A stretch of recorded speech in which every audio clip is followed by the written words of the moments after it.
Hello, and thank you again for joining me at CrileRealEstate.com for the Homesellers Roadmap. I'm Matt Crile, owner and principal broker at Windermere West, and we're wrapping up Volume 1 with our 5th episode, The 5 Negotiating Fronts. Wise sellers start the process of liquidating their asset with a few basic principles in mind. First, success is a negotiated outcome. Second, a healthy negotiation is a collaboration between buyer and seller, not a battle. And third, that collaboration takes place on 5 separate fronts. Now, the most obvious is purchase price and package. Price seems like a zero-sum game. The buyer wants it low while the seller wants it high, but it's rarely that easy. For example, will a portion of the sale price be credited to the buyer's closing costs or prepaid expenses? Add those in and you escalate the appraisal threshold while raising broker commissions as well. What exactly is the package being exchanged for the purchase price?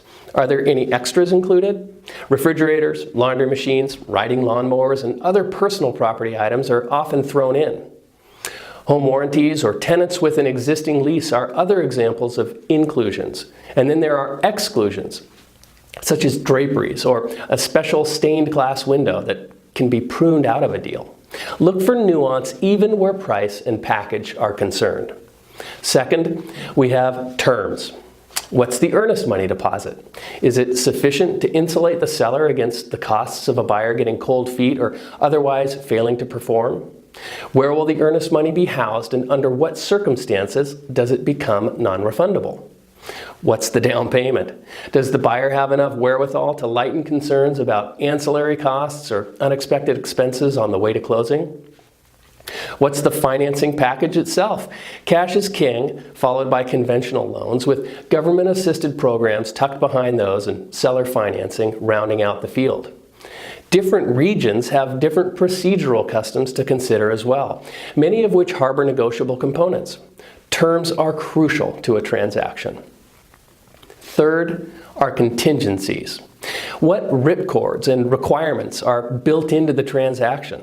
Are they all standard in your market, or are there extraneous dominoes that have to fall before closing? Buyer satisfaction with inspection, financing, title, governance documents, and disclosures are basic contingencies, but some sales call for a feasibility study, require another transaction to close first, or have to wait on a state settlement.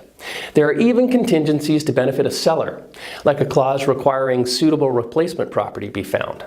Suffice it to say that the list of contingencies is long and requires careful attention. Fourth, we have timelines. Now, a normal transaction has all sorts of these. Some, such as offer expiration, delivery of pre-approval letter, earnest money deposit, and closing, are deadlines that stand alone. Others relate to the contingencies from the third negotiating front. Often, the timelines are sequential or interrelated, and managing them is one of the most complex components of a given transaction. Fifth and last is property condition. Most sale agreements allow the buyer to have the subject property inspected in all sorts of ways and to terminate without penalty if unsatisfied with the results. To avoid that outcome, a buyer and seller often negotiate repairs or some other concession in lieu of repairs. Now, I'd estimate that 4 out of 5 dead deals can trace failure to unsuccessful negotiation on this front.